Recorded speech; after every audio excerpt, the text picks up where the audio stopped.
एक बात तो क्लियर हो गई, विदेश नीति संघ से जुड़ा हुआ विषय है। एक मिनट,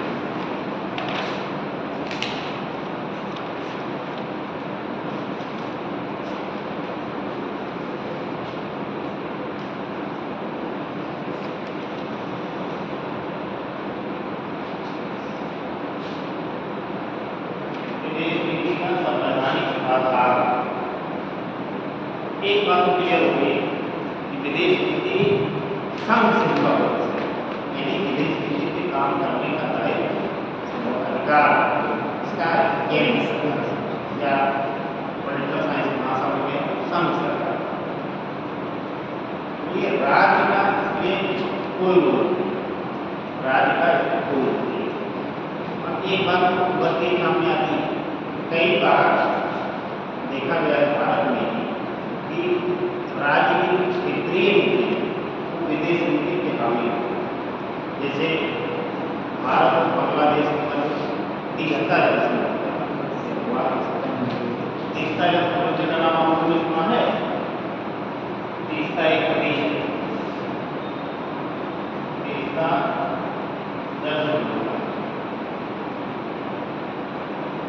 तीसरा एक नदी सिक्किम से निकलती है और भारत के पश्चिम बंगाल बहते हुए बांग्लादेश में जाके वहाँ बहते हुए बंगाली बंगाली से अपना बना बनाते हैं, यानी बंटवारी होती है। उसके जल बंटवारी को लेकर दोनों देशों के मध्य तनाव के बीच दोनों देशों में साथ में बैठ के इसका जल बंटवारी के विषय में बातचीत करना पसंद है। लेकिन पश्चिम बंगाल की सरकार है, वर्तमान की सरकार यही सरकार है, इसने इसका विरोध किया, नहीं अब हमारे राज्य से उन्नति कर रही है और आप जो है समझौता कर रहे हैं दूसरे देश से। यहाँ पे क्या है, हमको विदेश नीति का विषय आपको ये लिखा है कि हमसे 53 के अनुसार कोई भी समझौता बिना राज्यों की अनुमति के आप प्रभावित कर सकते हैं। ये अधिकार किसको दिया गया? केंद्र। इस अनुच्छेद के तहत अनुच्छेद 253 लिखे नहीं हो, हाँ 253 में 253 में क्या कहा? ये बात नहीं है, संघ चाहे किसी राज्य से किसी प्रकार का समझौता कर सकता है, किसी भी राज्य में अपना देश हो जाता है, किसी देश से समझौता कर सकता है बिना किन्हीं राज्यों के राज्य, लेकिन उनसे सहमति ली उसको लागू कर सकता है। इसी तरह का एक बार श्रीलंका में हुआ, श्रीलंका और भारत का समझौता होने लगा, तो तमिलनाडु सरकार ने खास करके तमिलों का पुनर्स्थापन था। बहुत सारे लोग इसे रोके, जैसे अभी एक दिन आप लोग दिन के लेकर विवाद भारत सरकार ने कितना दे देते छोटा सा द्वीप है, उसको कोई रहता भी नहीं है, उसके पास है, उसको दे देते और ये मजे की तरह तमिलनाडु सरकार ने बहुत विरोध किया कि हमारे मछुआरे जाते हैं वहाँ घूमते हैं और एक देश की बहुत काम करता है, तो आप मत देखिए। तो यहाँ पे वो एक कह सकते हैं क्लेश की भावना पैदा होती है। एक तो विदेश नीति संघ का विषय है, दूसरा चीज क्षेत्रीय मुद्दे में लेकिन वो जाते हैं किसी राज्य के द्वारा कर ली जाती है, यहाँ की क्लेश की स्थिति बन जाती है। ये बातें थोड़ा सा देखो, हालांकि अगर आप उसी के लिए तीनों बातें लिख देते ना, हालांकि उपरोक्त प्रावधानों से यह स्पष्ट है, हालांकि उपरोक्त प्रावधानों से यह स्पष्ट है कि भारत के संविधान में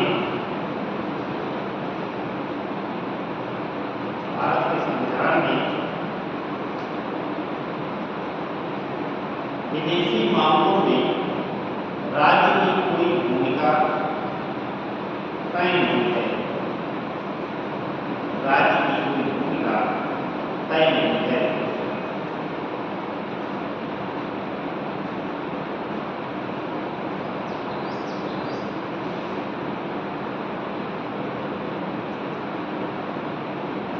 हाल के वर्षों में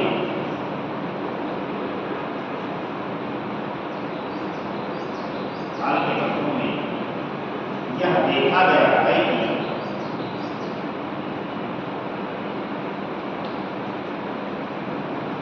क्षेत्रीय हितों का प्रभाव, क्षेत्रीय हितों का प्रभाव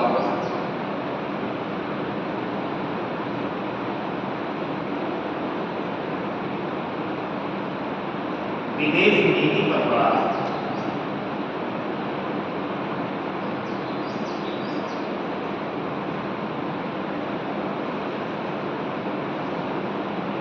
जैसे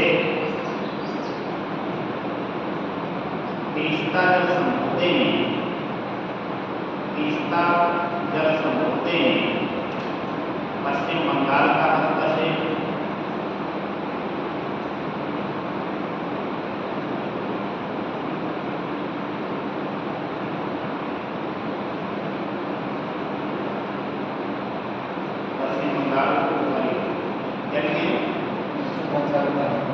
पश्चिम बंगाल का हस्तक्षेप तथा श्रीलंका में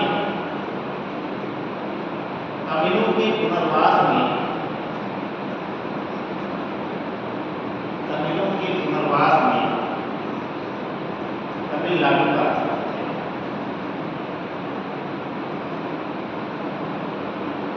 तमिलनाडु का हस्तक्षेप।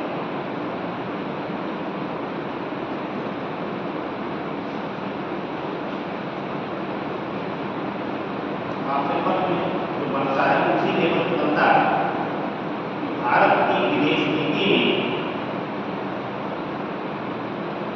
क्षेत्रीय हितों को ध्यान में रखते हुए राज्यों की भूमिका क्या होनी चाहिए, सुझाव दें।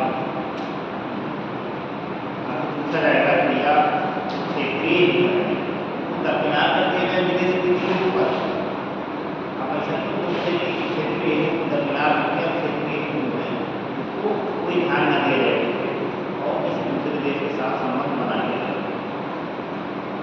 विवेचना कीजिए, समीक्षा कीजिए, आपको देखने को मिलेगी। समझ गए? पैराग्राफ से राज्यों द्वारा किए गए ऐसे प्रयासों को,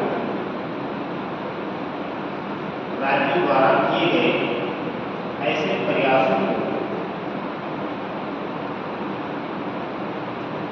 ऐसे प्रयासों को उचित नहीं कहा जा सकता है।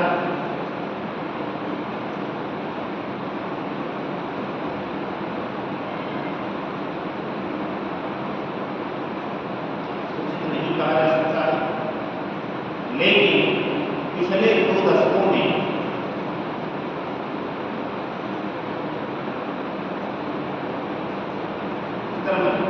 पिछले 2 से 3 दशकों,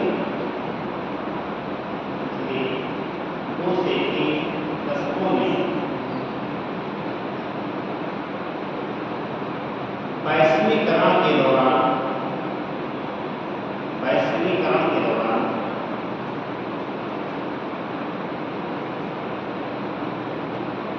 वैश्वीकरण के दौरान राज्यों को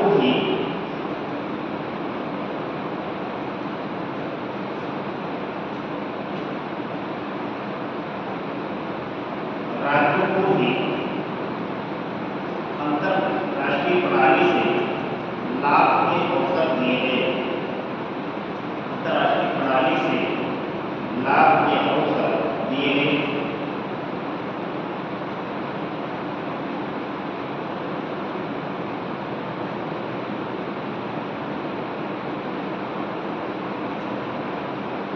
इन परिस्थितियों में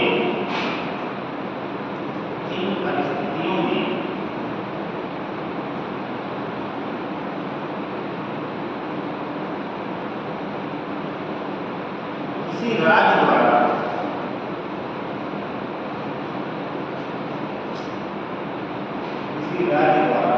उसके क्षेत्रीय हितों को वरीयता देना स्वाभाविक है।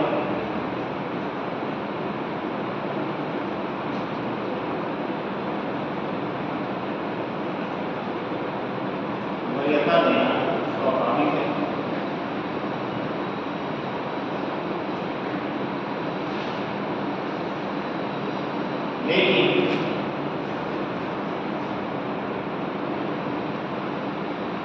विदेश नीति पर कोई नकारात्मक प्रभाव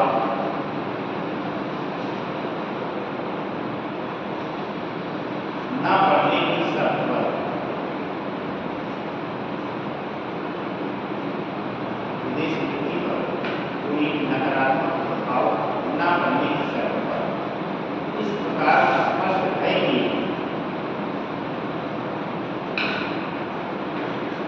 राज्यों के क्षेत्रीय हितों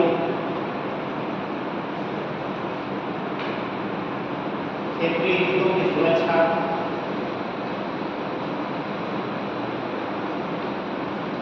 एवं विदेश नीति के मध्य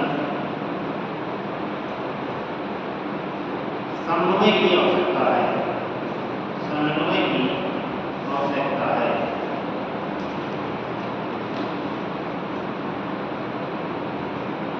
और विराम बस अब आप तमाम उदाहरणों से समझ सकते हैं कि कई बार राज्यों के विरोध के बावजूद भी उनके ऊपर लाद दिए जाते हैं। तो ऐसे नीतियाँ राज्य के क्षेत्रीय हितों को लेकर नकारात्मक जैसे 70 के दशक में ये कहने में कोई बुराई नहीं थी, तथ्यात्मक बातें। असम जैसे राज्य में तमाम लाखों की संख्या में शरणार्थी आते हैं। कहाँ से? बांग्लादेश। शरणार्थियों में अधिकांश संख्या किसी खास व्यक्ति नहीं थी। लोगों के वहाँ जो क्षेत्रीय नेता थे उन्होंने वोट के लिए अपनी राजनीति शुरू कर दी और सरकार को ये निकालते भाई जो लोग आ गए हैं असम में उनको क्या कर दिया जाए, उनको वापस नहीं लिया जाए। अब इससे नुकसान ये होगी जो असम की अपनी क्षेत्रीय संस्कृति है, वहाँ की डेमोग्राफी है, जनसंख्यिकी, जैसे मान लीजिए जनजाति बहुल एरिया है, जनजाति की अपनी विशेष संस्कृति होती है।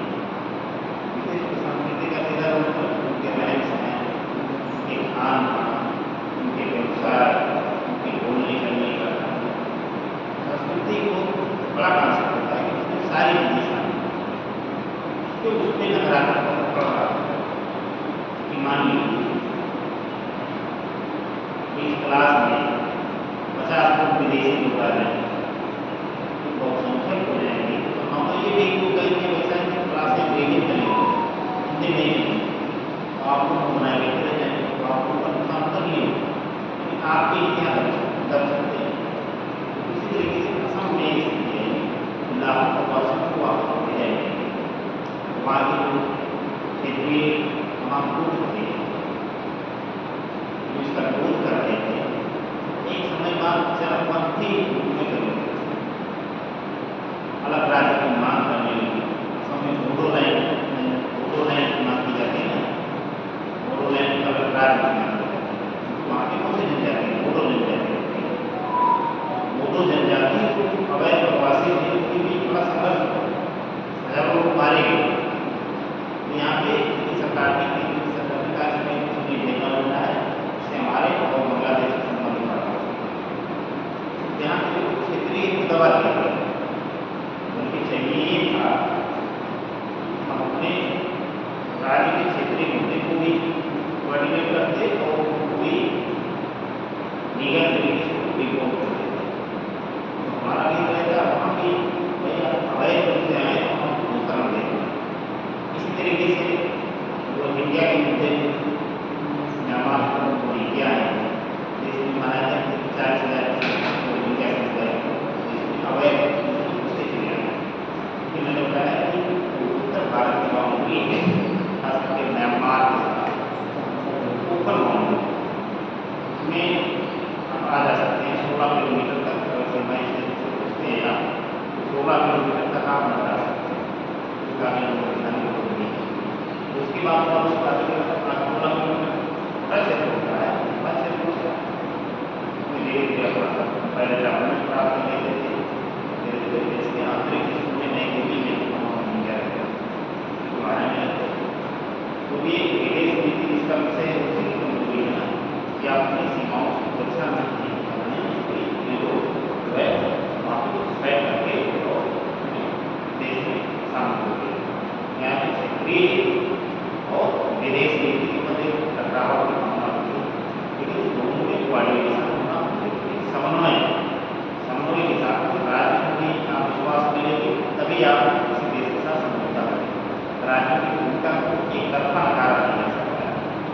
राजू का ही समझे अपनी बातें, तो राजू ने राज की बात बोली एक कहते हैं कोऑर्डिनेटिंग एजेंसी के रूप में या आमंत्रणकर्ता के रूप में काम करता है।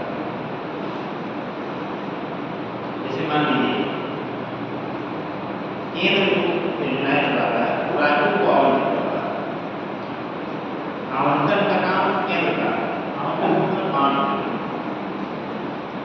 हम एक संतरा लेते हैं, हमारा काम क्या है, हमारा मतलब संतरा जो है एक ले संतरे में जो है कार्ड मान के खा सकते हैं। तो वितरण का काम होता है राज्य, आवंटन का काम होता है केंद्र। अब इस बात की वितरण में कोई समस्या आएगी, कोई मुद्दा उतर के आएगा, कोऑर्डिनेशन की कमी होगी या समय से कोई चीज नहीं मिल पाएगी, बिना कोऑर्डिनेशन के कैसे समन्वय बहुत कम जैसे देखिए बिना समन्वय की कमी होती है। रोड की का काम रोड बना देगा, लोग निर्माण विभाग का रोड बना के बिजली विभाग वाले लेंगे, अरे यार लाइन डालना अंडरग्राउंड के भूल गए और उससे भी एक रोड बना दी, उदाय उदाय करके केवल रोड डालते हैं। तब तक वहाँ का स्थानीय बनाने के लिए पानी पाएगा भूल गए, पानी पाइप में डाल देते हैं, डालने के उदाय करना शुरू कर देते हैं। तो ये क्या, ये कहीं से कोऑर्डिनेशन की कमी है।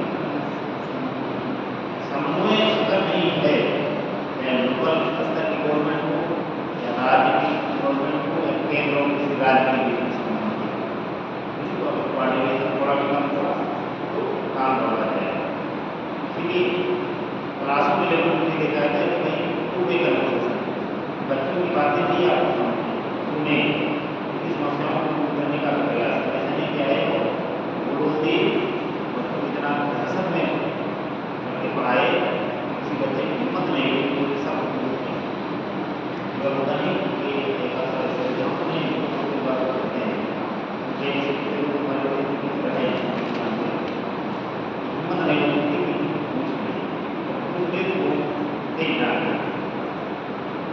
यहाँ पे कहते हैं कि करना कोई छोटी चीजें समझ गए क्लास में बना लेता है, समझ नहीं पाएगा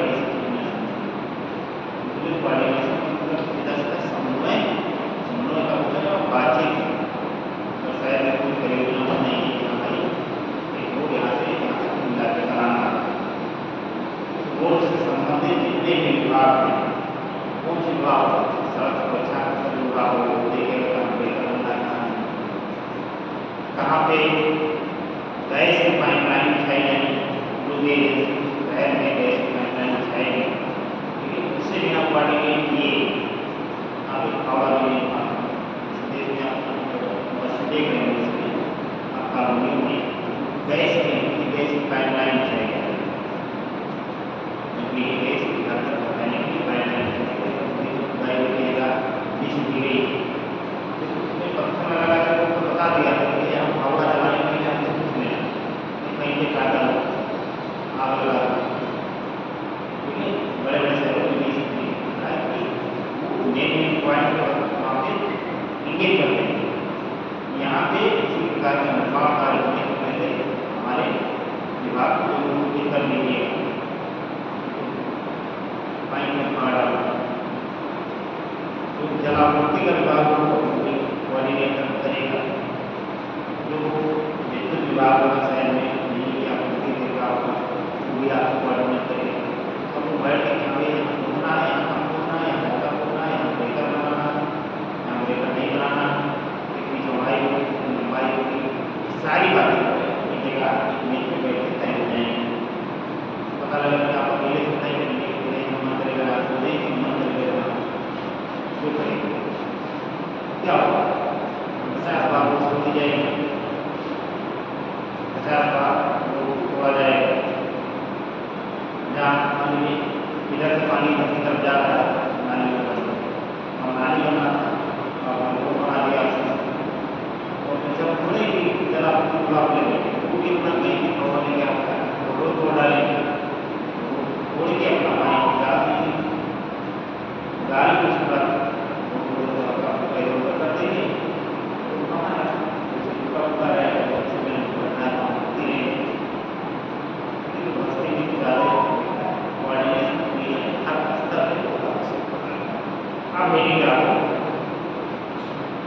नेटो।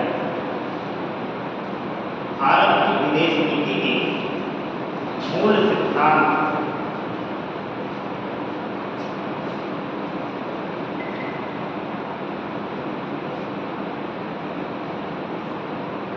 भारत की विदेश नीति के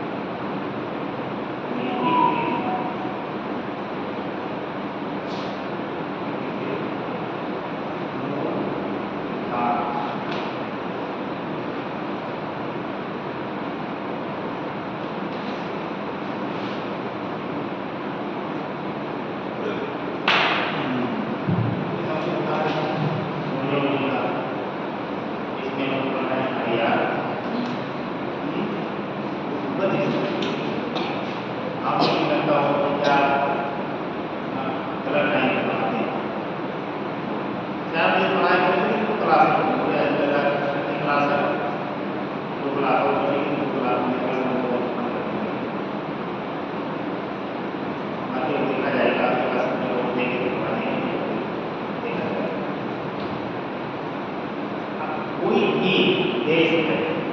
हर देश की अपनी विदेश नीति होती है, अलग अलग क्षेत्र के लिए अलग अलग होती है। ठीक है, ये समय के साथ बदलते रहते हैं, लेकिन कुछ सिद्धांत ऐसे होते हैं, लेकिन कुछ सिद्धांतों के उद्देश्य होता है और अपना पिलर बना करता है कि नहीं इस सिद्धांत पे काम करना है, किसी भी देश के साथ में होता करना है, तो उस सिद्धांत को अवश्य में ध्यान रखना है। समझ रहे हैं? भारत की विदेश नीति में 3 ऐसे सिद्धांत हैं जो आज भी प्राथमिक, यानी उन सिद्धांतों के बिना भारत की सरकार किसी भी प्रकार का विदेश संबंध बनाती है। इसको पहले हम पहला सिद्धांत में गुटनिरपेक्षता, गुटनिरपेक्षता,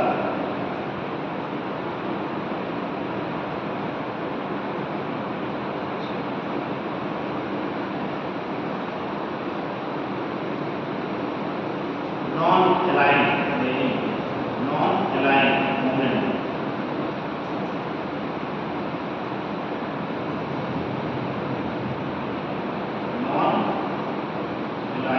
movement, यानी गुटनिरपेक्षता एक आंदोलन मूवमेंट देखा जाता है, सिद्धांत हो गए। दूसरा है सहयोगात्मक क्षेत्रवाद, सहयोगात्मक क्षेत्रवाद,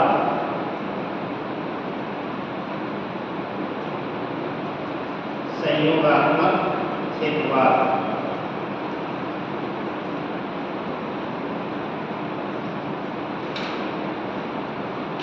और तीसरा है शांतिपूर्ण सह-अस्तित्व, शांतिपूर्ण सह-अस्तित्व।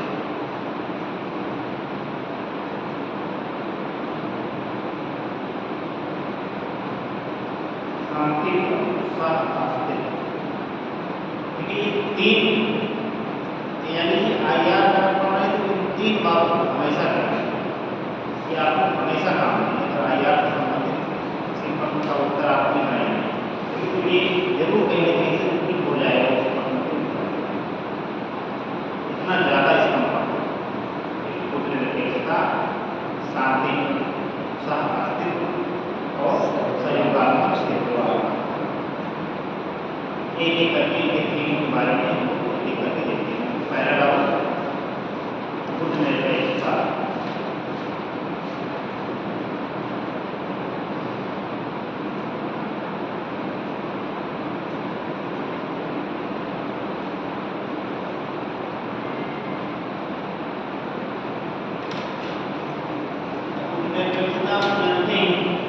नाम से स्पष्ट है, किसी भी उपकरण का समर्थन करना विरोध करना। स्थिर युद्ध के दौरान की बातें, यानी द्वितीय विश्व युद्ध के बाद भारत आजाद हुआ 15 अगस्त 1947। उसके बाद दुनिया की स्थिति का उदय हो गया। एक तरफ पूंजीवादी दुनिया जिसका अमेरिका के द्वारा किया जा रहा है, एक तरफ साम्यवाद विचार का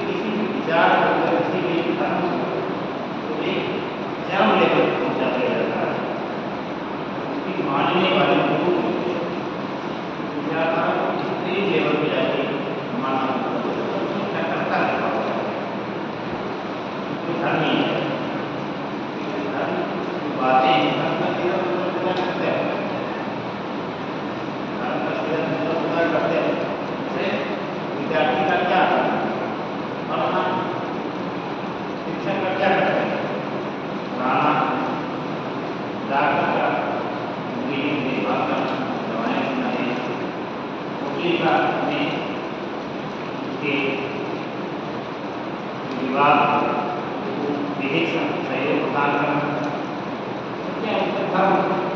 लेकिन इन दो विचारधाराओं में या सैनिकों में कट्टरता का पूंजीवाद को मानने वाले मान दुनिया में पूंजीवाद नहीं होगा, दुनिया समाप्त हो जाएगी। अगर समाजवाद और साम्यवाद वाले मान के चलेगा सांस में नहीं बनाएंगे। कट्टर या पूंजी के विचार के आधार पर कट्टरता का भाव नहीं, एक तरह से सैनिक भी बन के तैयार करता है। पूंजीवादी जो विचारधारा के देश से अमेरिका के उन्होंने नाटो की स्थापना कर दी, उन्होंने इसकी स्थापना कर दी, नाटो की स्थापना कर दी। ये तो आप जानते ही क्या है, मैंने करंट की क्लास में बताया है। नाटो जानते हैं ना, अटलांटिक ट्रीटी ऑर्गेनाइजेशन, उत्तरी अटलांटिक सहयोग सहयोग संगठन, उत्तरी अटलांटिक सहयोग संगठन एक पूंजीवादी देशों का एक सैनिक। इसमें ये माना गया कि जो भी देश पूंजीवाद का समर्थन करते हैं हमारे साथ में आए, ये माना हुआ है उसमें जो साइन कर लेगा इसका जो सदस्य बन जाएगा, ठीक है, उसके ऊपर अगर कोई भी देश हमला करता है मान के चला जाएगा कि पूरे नाटो के उनको सुरक्षा सुरक्षित होने का भाव उत्पन्न होते हैं। और इसका लीडर कौन था? अमेरिका। दूसरी तरफ एक नया संबंधी तैयार हुआ, क्या नाम था?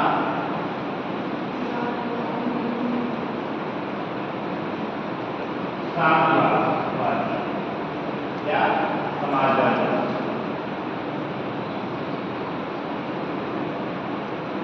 इसने बनाया अपना जो है सैनिकों वारसा पैदा। इसके उत्तर में इसने भी कहा कि ऐसा है कि हम एक बनाते हैं, उसका नाम होता है वारसा पैदा।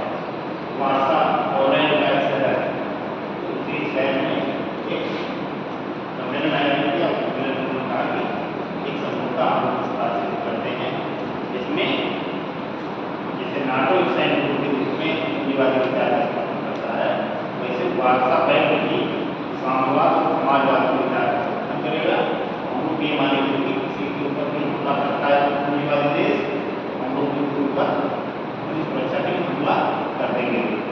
यानी दोनों तरफ से एक ही विचारधारा के आधार पर इसका लीडर कौन था? USSR।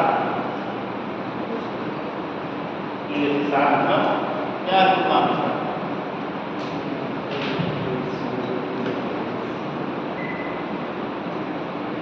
United Soviet socialist Republican, ठीक है। ये 115 अन्य देशों का एक संगठन USSR का आता है, लेकिन 1991 में आके इसका विघटन और पहले रूस बचा, उसके पहले USSR था। पूरी दुनिया में शीत युद्ध के दौर में इन लोगों को काम करते हैं। भारत जैसे देश ने कहा कि ऐसा है कि हमको भाई सामाजिक साम्यवादी विचार रखने वाले, समाजवाद का विचार रखने वाले लोग नहीं पसंद। आज हमारे देश में उसकी जरूरत थी, हमारे देश में समाज के स्तर पर, राज्य के स्तर में, के स्तर पे, क्षेत्र के स्तर पे, बहुत सारे स्तर पे समाज में स्तरीकरण है, जिसमें हमारे यहाँ संसाधनों का वितरण है, लेकिन वो भी बहुत सामान्य नहीं है। इसके पास बहुत सारी पूंजी, इसके पास पूंजी भी, इसके पास बहुत सारी जमीन, 900 बीघा जमीन, 1000 बीघा जमीन, कोई भूमि नहीं। तो ऐसी स्थिति में सामाजिक न्याय कैसे अपने देश को आगे ले जा पाएंगे? इसलिए देश के लिए चकबंदी, हदबंदी, क्या हदबंदी क्या होती है? हदबंदी में उनके कार्य करने का उस क्षेत्र में, जिले में इतने बीघा जमीन से ज़्यादा कोई व्यक्ति खारिज करिए, हद बांध दिया गया। उच्चतम सीमा निर्धारण करने की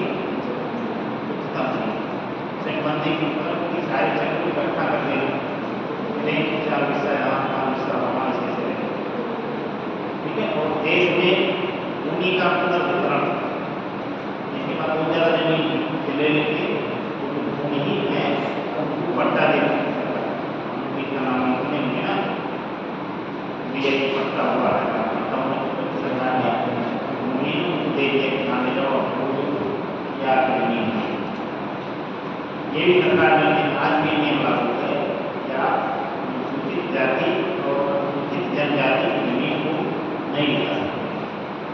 आज भी नियम अनुसूचित जाति है तो आप जाति के लिए यहाँ पे जमीन नहीं मिल पाएगा, अनुसूचित जाति को नहीं बेचेगा उसके बाद इस्तेमाल कर दिया जाएगा लंबा होता है। इसलिए किया गया कि कमजोर समूह हैं क्योंकि उनके मध्य भूमि का वितरण समान रूप से होता है, उनके पास जमीन बची रहे ये उद्देश्य नहीं। इसके अलावा देश में क्या कोई बात क्या बताओ जैसे मान लीजिए कोई जमीन हो तो पट्टा हो जाएगा, तालाब वगैरह मतलब से हो जाएगा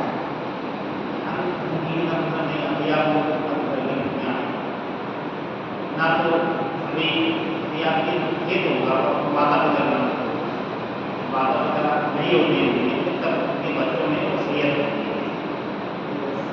उन्होंने हमारे लिए कहा कि माता पिता की भूमि नहीं, क्योंकि जिले में बहुत सारी भूमि सरकारी नियंत्रण में पड़ी हुई है, तो अगर सरकार चाहेगा तो आप जमीन आवंटित कर देंगे, नीचे आप नहीं है ठीक है, तो आप जमीन नहीं है कोई जमीन वसीयत के अनुसार आपके पास हो जाएगी। अपने स्वाधीन समाज पिताजी कानून के लिए मान लीजिए लड़की भी है उनके लिए दोनों बराबर मात्रा में होना चाहिए। हमारी समझना इस प्रकार की है कि ये बड़ा संभव नहीं होता है, हमारे लड़के की शादी करके चलकर चली गई थोड़ा ही शादी करके गई वहाँ से पाएगा ठीक है, लेकिन ये कि मैं समाज समझता हूँ कि बहुत सारी बातें होती हैं तो बहुत सारे बच्चे पता देके भेजा जाए लेके जाते हैं नहीं लेके जाते समाज में है कि सरकार की नज़र में माना जाता है या अपने लड़के पूरी संपत्ति में दीजिए महिलाओं को पसंद किया जा सकता है। क्या बता रहे तो सरकार ने कहा पूंजीवाद और साम्यवाद दोनों की जरूरत हमें है कि हमको लोगों को भी लगाना है, हमको समाज संसाधन उसका वितरण भी समान तरीके से करना है। तो इसीलिए भैया हम किसी भी ग्रुप का समर्थन नहीं है। भारत का साथ दिया तो देशों ने मिस्र में, इंडोनेशिया में, ऑस्ट्रेलिया में, इन सारे देशों ने कहा कि भाई जो है हम भी हैं आपके ग्रुप में शामिल, हम भी इसमें विचार रखते हैं कि नहीं पढ़ना है बहुत बदमाश है क्योंकि दुनिया में उन्नति किए गए इसलिए हमको अपना देश बनाते हैं सब है ना ठीक है, और इसका अपना स्वतंत्र देश का पालन करेंगे, जो जरूरत इनसे होगी उसे देंगे और जो जरूरत उनसे होगी उसे देंगे ठीक है। अगर तो दुश्मन कट्टर हैं कभी भी चापलूसी नहीं होना चाहिए, एक तरफ से आप चापलूसी करेंगे तो ये नहीं पता होगा कि किस समय कब अच्छा हो जाए कब बुरा हो जाए। तो मान लीजिए इसका समर्थन आप कर दिए उनको कट्टर दुश्मन देंगे आपके गाँव में तो कट्टर दुश्मन है मान लीजिए दोनों में से एक पक्ष का तगड़ा समर्थन कर रहे हैं उनके कर रहे हैं ठीक है, इस पक्ष का समर्थन कर रहे हैं पक्ष में हमारे कमजोर हो गया उसका विरोध कर रहे थे और हो गया तो आपका जीना दिक्कत पैदा करेगा। शत्रु लोग होते हैं होशियार लोग कराए तो कभी क्या बोलते नहीं कि पार्टी को देने जा रहे हैं इसके पक्ष में है तो मेरी बात है कि आप समझ नहीं पाएंगे क्या किसकी तरफ है तो ऐसे आप कभी चाकू से नहीं कुछ निर्देशता इसी विचार कर रहा है कि हमको तटस्थता की नीति का पालन करना, कुछ निरपेक्ष रहना है, किसी भी सैन्य का ना तो विरोध करना उसको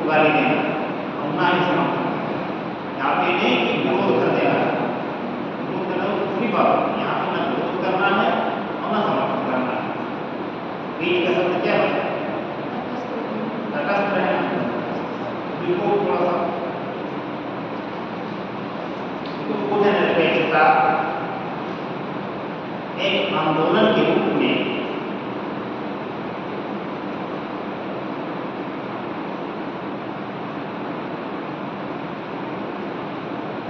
शीत युद्ध के दौरान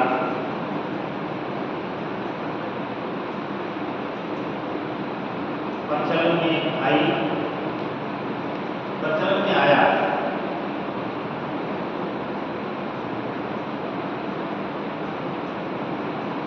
बुद्ध निरपेक्षता से तात्पर्य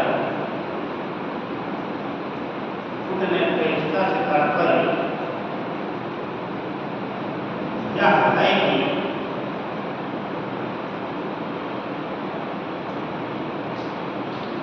कोई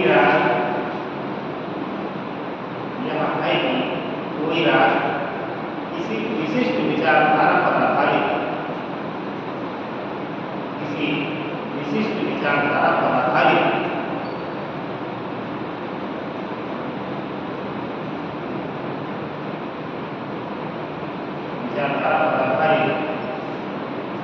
सैन्य गुट का समर्थन या विरोध नहीं करेगा।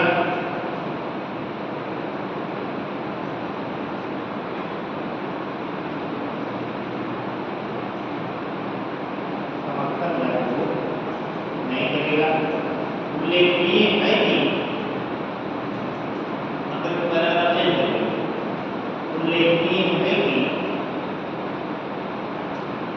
शीत युद्ध के दौरान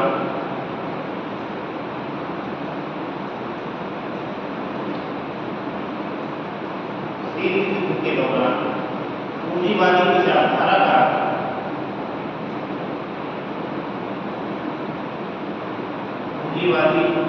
का समर्थन करने वाले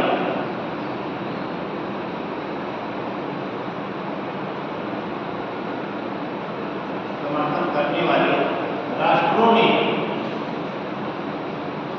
मिलकर नाटो जैसे सैन्य गुट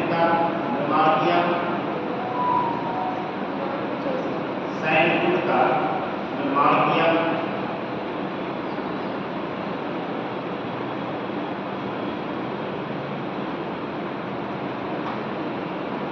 लेकिन इसके विरोध में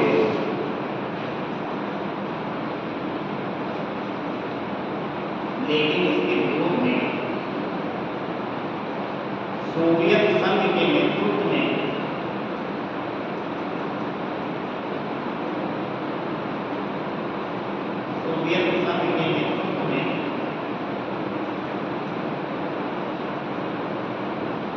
साम्यवादी विचार का समर्थन करने वाले देशों द्वारा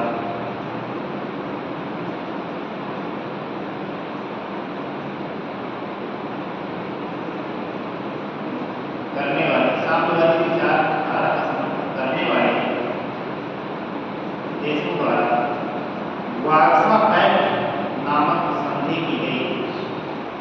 वार्सा पैक्ट नामक संधि की गई।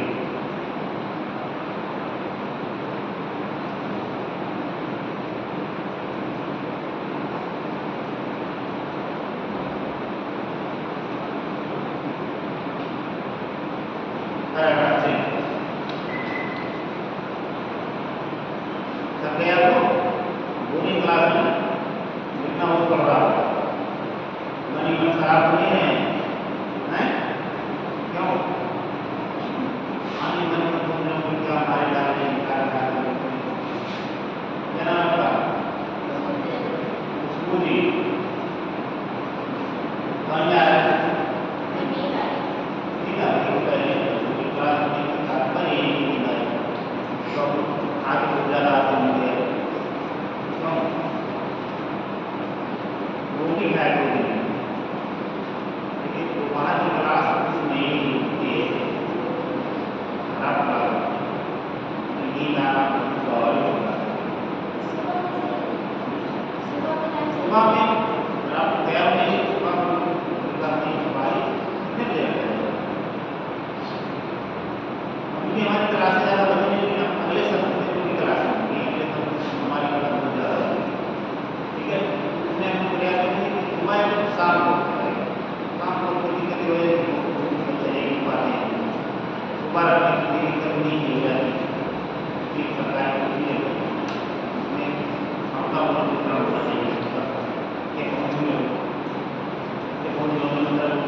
से आ नहीं पाएंगे, वो नहीं दे देंगे तो बाहर के समय ऐसा बचता है क्लास करने के वो कहाँ गया आपके साथी परवेश क्या तुम लोग ना आए अगले दिन आए वो मारो मान लीजिए आप लोग शहर में आए तो आप समाज ऐसे मारो उनके बाद नहीं क्यों तो पढ़ने नहीं है हमारे लोगों को भी ना है कहा देख नहीं पड़ती तो किसी मकान ठीक है तुम्हारा नहीं मारो बता दी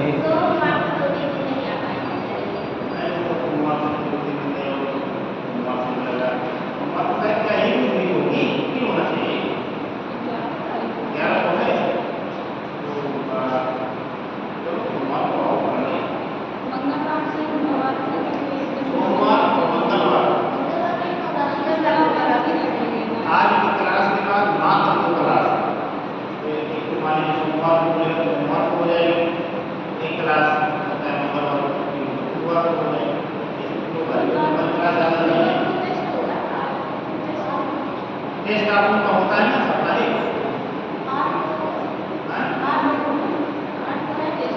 आपको मंडे को होता है टेस्ट आप देते हैं टेस्ट में जरूर समय लिखवा नहीं ना हमारा टेस्ट में आप सर बड़े हैं हमारे भी नहीं बात पूर्ण मिलती तो ज़्यादा खुद पूर्ण मिलेगा से बड़े हो जाएंगे सबसे बड़े टेस्ट में आपको टेस्ट ना कि पूरी गंदक में उससे आपको पता चल जाता है उससे आपको ये पता चल जाती है कि कैसे प्रॉब्लम बनना है किस टॉपिक से 4 क्वेश्चन की मेंस का लिया है हाँ तो दिखा रहा था देखिए अपन मेंस का बना लेते हैं पर मैंने देखा है अगली बार टेस्ट हम बना देंगे नंबर नहीं बढ़ रहा है सरल तरीके से हल हुआ आंसर नहीं बना है यदि हमारे इस तरह के मगा को शादी में लाइन और सब लाइन में हम जाके आज से लाइन पे मैच काफ़ी आती है लाइन वाली नहीं अगर लाइन आएगा सेम ऐसे काफ़ी मिलेगा तो लिखा रहेगा नंबर नहीं बढ़ रहा सर जी नंबर नहीं बढ़ रहे हैं नंबर बढ़ेगा नंबर अभी क्लास में एक्सपायरी हो जाए तो कॉन्फिडेंस आ जाएगा तो एक क्लास के संबंध में तो होता है मंडे मंडे को ही तो टेस्ट मंडे का टेस्ट होगा तो इस तरह की क्लास किसी नहीं क्लास तो आज हम करो कि आज ये तीन खत्म हो जाए सही मात्र देखो ये थोड़ा सा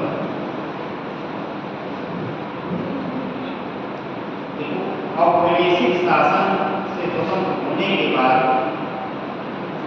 औपनिवेशिक शासन से स्वतंत्र होने के बाद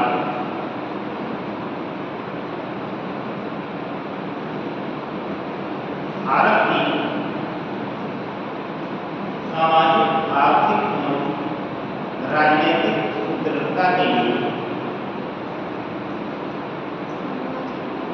भारत की आर्थिक सामाजिक एवं राजनीतिक सुदृढ़ता के लिए सभी राष्ट्रों का सहयोग एवं समर्थन आवश्यक था।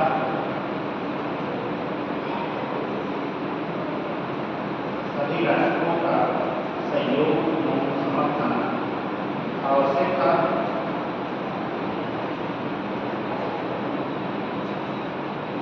इसी दृष्टिकोण से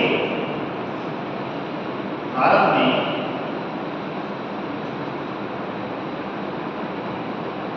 सैन्य युद्धों से स्वतंत्र होकर सैन्य युद्धों से अलग होकर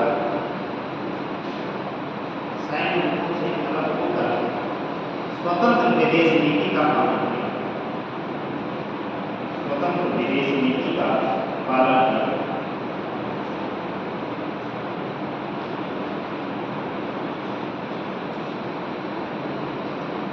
गुट निरपेक्षता के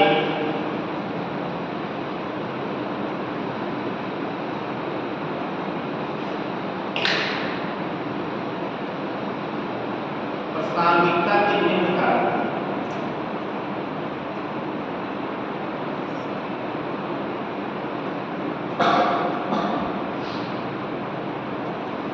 प्रासंगिकता के निम्न कारक थे। वैसे बुलेट में लिखो लाइन नंबर। पहला कारक, विश्व में बहुपक्षीयता का विकास। विश्व में बहुपक्षीयता का विकास। समझ लो थोड़ा सा। बहुपक्षीयता का विकास मतलब कि विश्व के दो गुण नहीं, बहुत सारे गुण के समय में। देखिए हम उस समय जब हम किसी गुण का समर्थन नहीं कर रहे थे तो हमारे लिए सारे देश समान थे। ये लिखा कि भाई हमारे लिए सारे देश अपने आप में। लेकिन एक कारण ये था कि इसमें बहुपक्षीयता के दो गुण नहीं थे, बहुत मतलब एक तीन से अधिक, लेकिन बहुपक्षीयता। दूसरा राष्ट्रों के बीच राजनैतिक समन्वय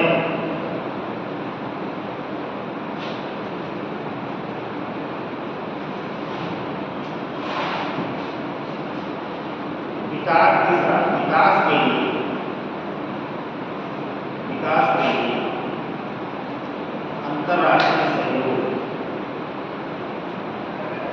विकास के लिए अंतर्राष्ट्रीय सहयोग,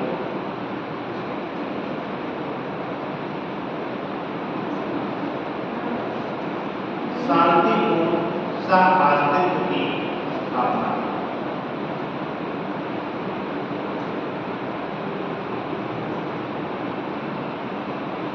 बस ये हो गई गुट निरपेक्षता के महत्व। एक गुट निरपेक्षता के आयाम, गुट निरपेक्षता के आयाम से बोलो मना ही होना है।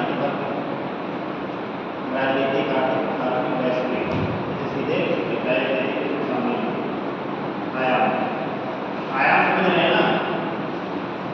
किसी भी चीज के कितने पक्ष होते हैं, ये उसको आयाम है। बहुत सारी चीजों के दो पक्ष होते हैं, बहुत सारी 10-20 पक्ष हो सकते हैं, लेकिन उसके कितने पक्ष संभावित है की बात है। गुट निरपेक्षता में मुख्य रूप से 4 पक्ष: राजनीतिक, आर्थिक, प्रशासनिक, वैश्विक। पहला जो राजनीतिक,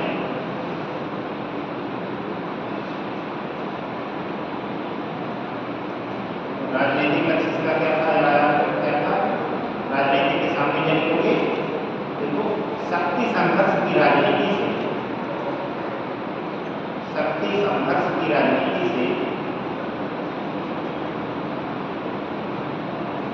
पृथकीकरण, शक्ति संघर्ष की राजनीति से पृथकीकरण,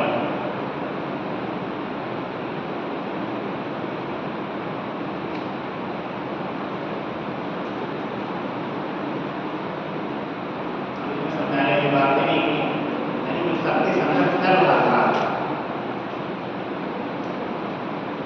क्या शक्ति संघर्ष जो चल रहा था, देखिए उसे पूरी रूप से पृथक हो जाओ, इसकी राजनीति का आया, इसका गुट निरपेक्षता। किसी भी जगह पे तुम लड़ रहे हैं तो उसमें ज़्यादा कृपा होने की जरूरत नहीं, अपना काम निकालो, ठीक है, बातें लड़े मारे, लेकिन उससे पृथक हो जाओ। इसका सिद्धांत का आया है गुट निरपेक्षता। दूसरा आर्थिक,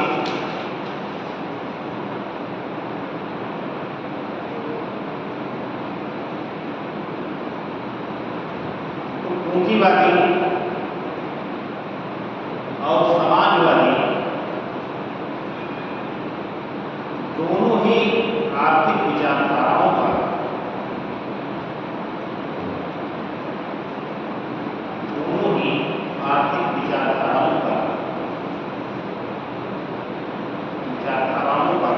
आधारित आर्थिक प्रणाली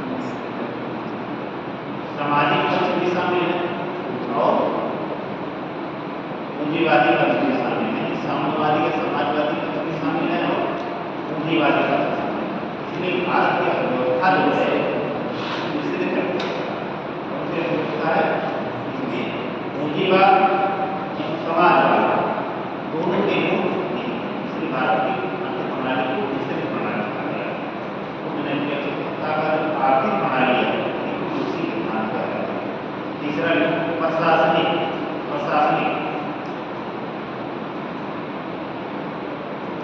प्रशासनिक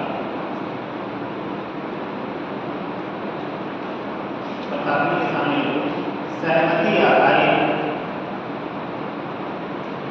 निर्णयों को प्रोत्साहन सहमति आधारित निर्णयों को प्रोत्साहन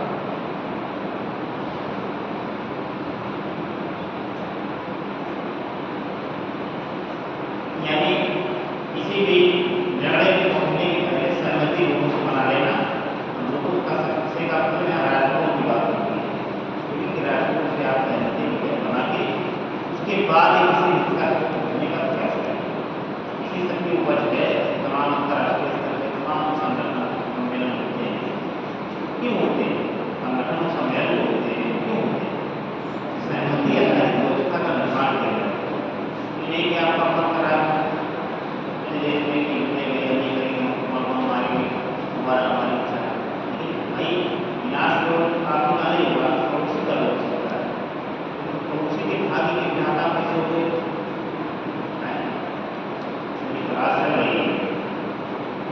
राष्ट्र नहीं अपराध कोई भी ऐसे कोई नहीं जिससे दूसरा बच्चा होगा दूसरा बच्चा का सवाल होता है तो मतलब क्या बोला सहमति आधारित बात नहीं है उसके अंतर्गत हमारी मान के रखा कि कोई भी निर्णय है जलवायु परिवर्तन का हो या किसी को तनाव का विषय या सीमा संबंधी विवाद हो उसमें आप सहमति के आधार पर काम करेंगे अकेले नहीं एक तरफा निर्णय नहीं ठीक है एक तरफा निर्णय लेगा एक तरफ बातचीत भी करता है एक तरफ कहता है हमारा है ये हमारा ये मतलब क्या है वो एक तरफा निर्णय ले रहा है सहमति आधारित उस व्यवस्था का निर्माण करने का प्रयास नहीं कर रहा जहाँ पे सहमति नहीं होगी इस व्यवस्था को दिक्कत नहीं आती मैंने बताया है कि अगर आपने आकलन सही से देखे अपने दुश्मन का अपनी क्षमता का होने की संभावना उन्होंने आकलन में अगर कर रहे हैं भारत के क्षेत्रों को अपना दे रहे हैं उत्साह की बातें पते कर रहे हैं उसका मतलब भारत अपना भी आकलन नहीं कर पाए सही से और भारत का भी आकलन नहीं कर पा रहा कि हमारा संपन्न देश है आर्थिक संस्कृति में एक प्रकार के दुनिया की जो बड़ी इकोनॉमी है दुनिया में सबसे अधिक जनसंख्या है हमारे पास हम इस देश के साथ नहीं मान्यता आदमी को हमारा आदमी खूब चल रहे नहीं बैठे हमारा हमने बैठे मारे एक बार बदलते लगते बार मारेगा गुस्सा आ गया तो रख दिया तो प्राण निकल जाएंगे किसी नहीं आएगा कि ऐसे स्थिति उत्पन्न अगर हो रही है तो उसमें इस मतलब कि खुद का आकलन और दुश्मन का आकलन हो रहा है वो सटीक ढंग से नहीं किया गया है लेकिन निर्देशिका भी इस बात का समर्थन करते हैं कि सहमति आधारित काम कीजिए और अगर सहमति आधारित काम नहीं करेंगे तो उसका प्रभाव एक तरफा काम करेगा तो कोई नहीं करनी चाहिए चौथा वैश्विक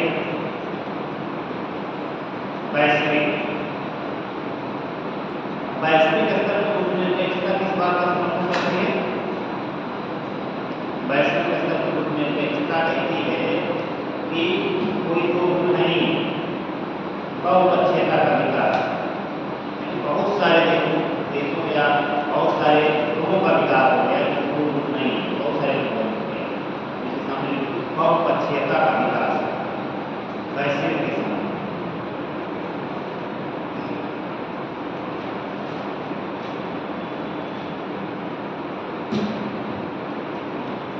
आप उम्र है आपको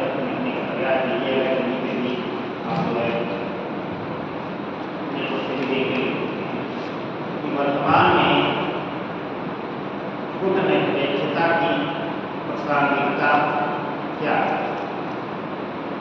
वर्तमान की निरपेक्षता की प्रासंगिकता आपको दिखाना है कि यही तरह थोड़ा सा खींच रहे हैं कि ये वाला भी खत्म हो जाए, ज़्यादा इसमें नुकसान तो निरपेक्षता के सिद्धांत की प्रासंगिकता क्या है? प्रासंगिकता क्या है?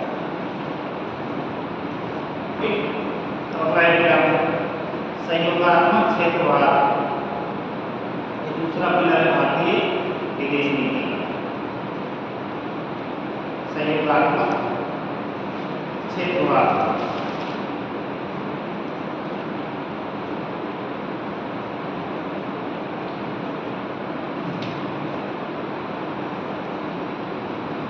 भारत में लगभग कितने भी प्रधानमंत्री बने हैं, लेकिन उन्होंने इस सिद्धांत पे हमेशा काम किया है कि हम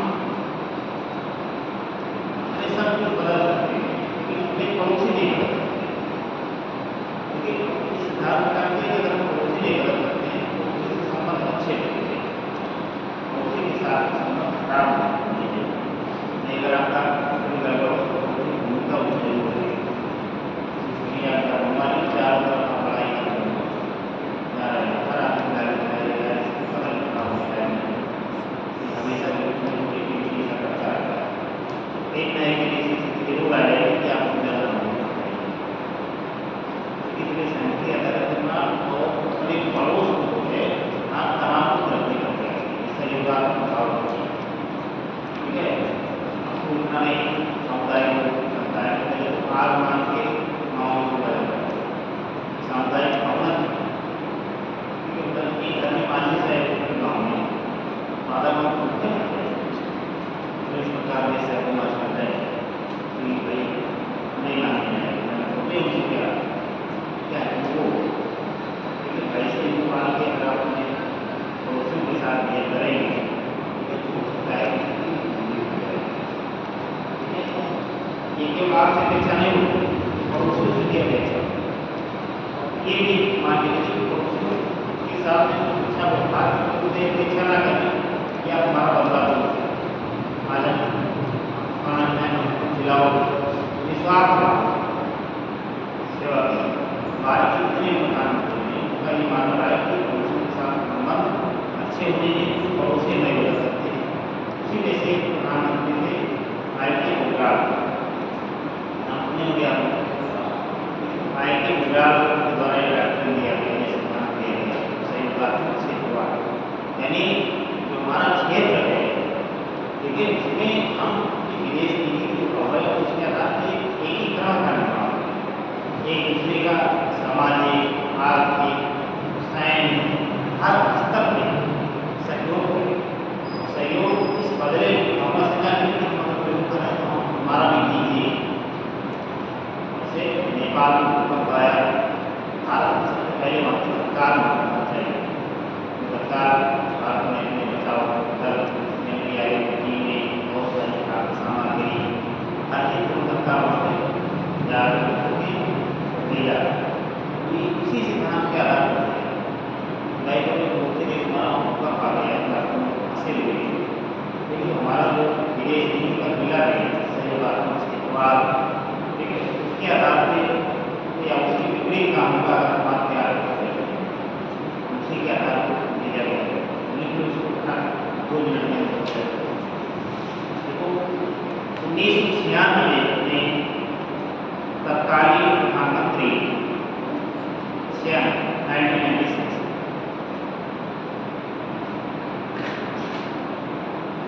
तत्कालीन प्रधानमंत्री आई के गुजरात द्वारा प्रतिपादित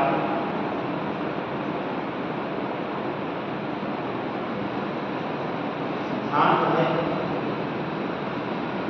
आई के गुजरात द्वारा प्रतिपादित सिद्धांत है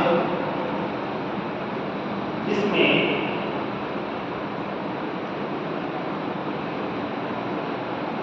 भारत के पड़ोसी देशों के साथ भारत के पड़ोसी देशों के साथ संबंधों को वरीयता दी गई।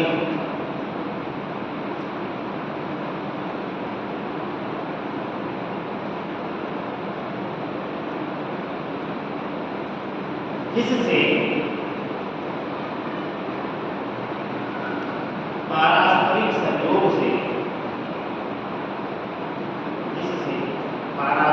सहयोग से क्षेत्रीय एकीकरण किया जा सके। क्षेत्रीय एकीकरण किया जा सके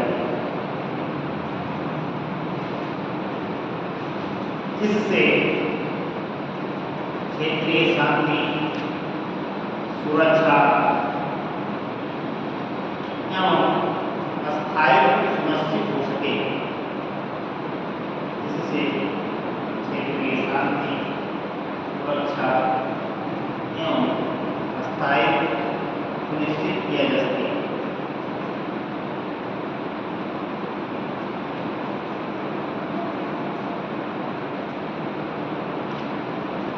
तमाम विद्वानों ने ये वैश्विक स्तर की, लेकिन उनकी बात की आलोचना की दुनिया में दक्षिण एशिया को समझ रहे हैं ना? दक्षिण एशिया मतलब भारत के आसपास के देश, भारत, पाकिस्तान, नेपाल, भूटान, बांग्लादेश, श्रीलंका, मालदीव, दक्षिण एशिया के पास तमाम वैश्विक स्तर के विद्वानों ने भी बात किया, आलोचना की है। दुनिया में दक्षिण एशिया एकमात्र ऐसा क्षेत्र है जहाँ पे सबसे कम एकीकरण मतलब सबसे कम सहयोगात्मक भारत का पाकिस्तान से झगड़ा, बांग्लादेश, भूटान, नेपाल, ये सारे देशों के मध्य जो सहयोग होना चाहिए और जो सहयोग के उपकरण दुनिया में मौजूद है, लेकिन उस प्रकार का सहयोग इस क्षेत्र में नहीं है। इसी कारण से कई बार सुरक्षा और शांति जो है वो खत्म हो जाती है। उदाहरण के खड़े पड़े अगर 50 साल का भी 60 साल का भी इतिहास रहा करते 4-4-5-5 की मुस्लिम के लड़े जैसे क्षेत्र में 1947 में 1947 की भारत पाकिस्तान की 1962 में भारत चीन में मत हुआ 1965 के बाद पाकिस्तान की 1971 में फिर भारत पाकिस्तान की बीच हुआ, बांग्लादेश पूरी पाकिस्तान को बताया जाता है 1999 में दक्षिण एशिया में 60 साल के अंदर 4 लोग लड़ा। लेकिन ये क्यों लड़ा है? क्योंकि क्षेत्रीय एकीकरण की प्रणाली, क्षेत्रीय एकीकरण के भी स्तरों पे सामाजिक, आर्थिक, राजनैतिक, सैन्य यानी हम एक दूसरे की मदद नहीं करते। और जब हम किसी मंच पे बैठ के बातचीत नहीं करते हैं, ठीक है, अपनी समस्याओं को एक दूसरे से परस्पर शेयर नहीं करते हैं, एक दूसरे के अंदर जो है वो भावना बढ़ती चली जाती है। तो दो मित्र अगर गुस्सा हो गए, दो लोग गुस्सा हो गए, लेकिन उनके अगर बोलचाल बंद तो हम क्या बताएं लड़ाई पक्का हो तो बोलचाल बंद हो गया, ठीक है। धीरे धीरे जानते हैं नेगेटिव सूचना शुरू कर देता है केवल हमको याद है ये इस मामले में बहुत खराब है, इस मामले में बहुत खराब है। 4 लोग आपको मिलेंगे उनकी आलोचना करेंगे, वो क्या कहा बहुत अच्छा आपकी, तो वही 4 लोग उसके बाद मिलेंगे बताएंगे कि अरे वो तो आपको ये कह रहा है आपको देखा रहा क्योंकि आप लोगों की वो नहीं है। एक दूसरे के प्रति जो भावना है बढ़ती चली गई, भावना एक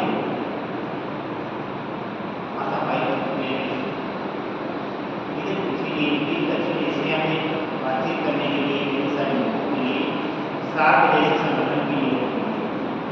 दक्षिण एशियाई क्षेत्रीय सहयोग सार्क की चर्चा में बहुत होती है, आपको इस तरह सार्क में कौन से सदस्य देश हैं? अफगानिस्तान, पाकिस्तान, भारत, नेपाल, हिंदुस्तान, म्यांमार, श्रीलंका, मालदीव, ये सारे देश शामिल किए। 1985 में स्थापित किया गया बात रखिए मुद्दे हैं, साथ कीजिए, बातचीत कीजिए, लेकिन कहाँ होता है? 2014-15 में आपकी बैठक नेपाल की काठमांडू में हुई, 2024 में 8-10 साल बैठक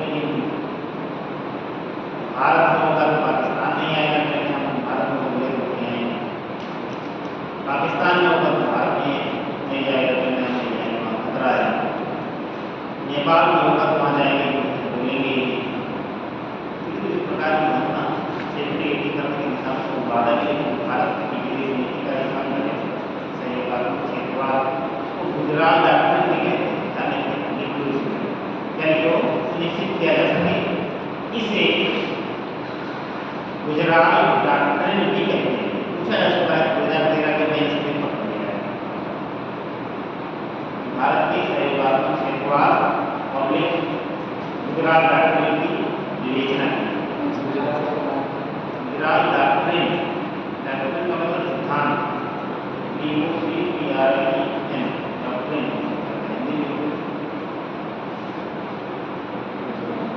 पैराग्राफ 10 देखो, पड़ोसी देशों के साथ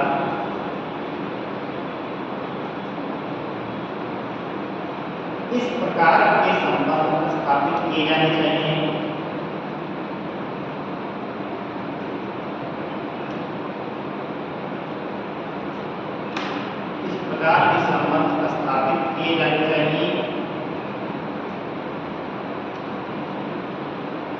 जिसमें कोई भी राष्ट्र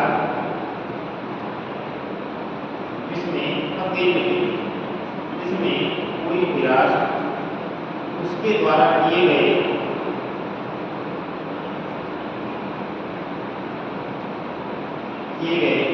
सहयोगात्मक कार्य के बदले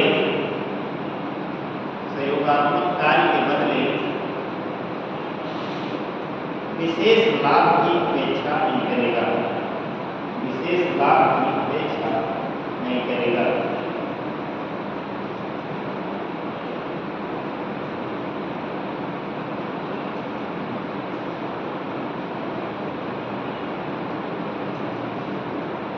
तथा दक्षिण एशिया में किसी भी राष्ट्र के द्वारा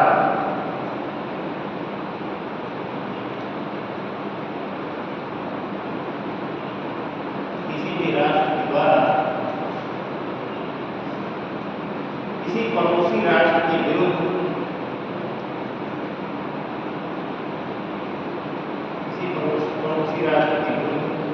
अपनी भूमि का उपयोग नहीं किया जाएगा।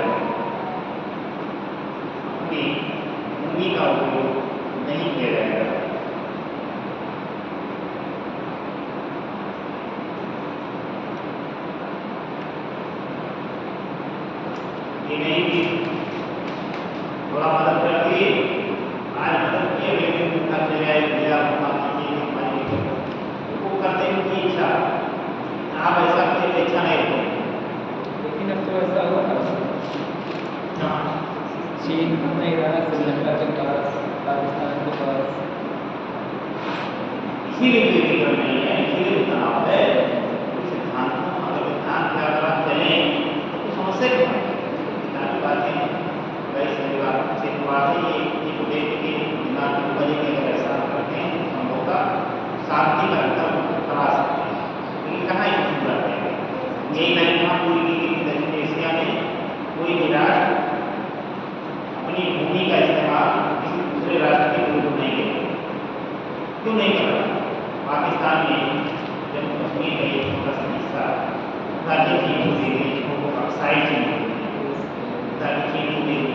हमारे हुकूमत विभाग है तो आप जमीन जो है हमारे इसके अलावा बहुत सारे आतंकवाद पाकिस्तान में ठीक है, वहाँ से संचालित किए जाते हैं। हमारे लिए संचालित किए जाते हैं, हमारे पड़ोसी देश के तो ये प्रयोग नहीं कर रहे हैं।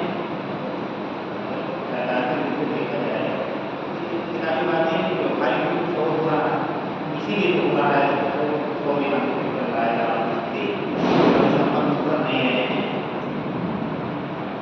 लेकिन सिद्धांत में पढ़ना पड़ेगा, पढ़ना ही पड़ेगा, जितना भी पड़ेगा उसके बाद बहुत सारा चीज पढ़ना भी पड़ेगा। और कहते हैं आपको पूछा जाएगा इंटरव्यू वगैरह में बनते हैं क्या कारण है भारत और पाकिस्तान के संबंध कई प्रयासों के बावजूद नहीं समझ पाए, क्या मुख्य धारा में नहीं समझ पाए। थोड़ा सा अच्छा हो रहेगा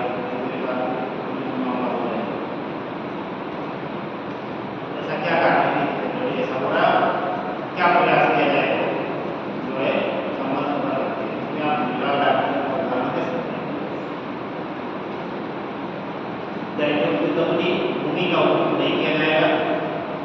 परस्पर हस्तक्षेप की नीति का पालन, परस्पर हस्तक्षेप की नीति का पालन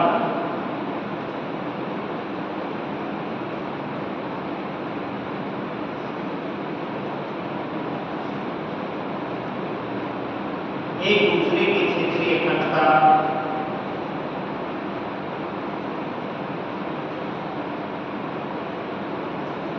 एक दूसरे की क्षेत्रीय अखंडता एवं संप्रभुता का सम्मान इस सिद्धांत के अन्य प्रमुख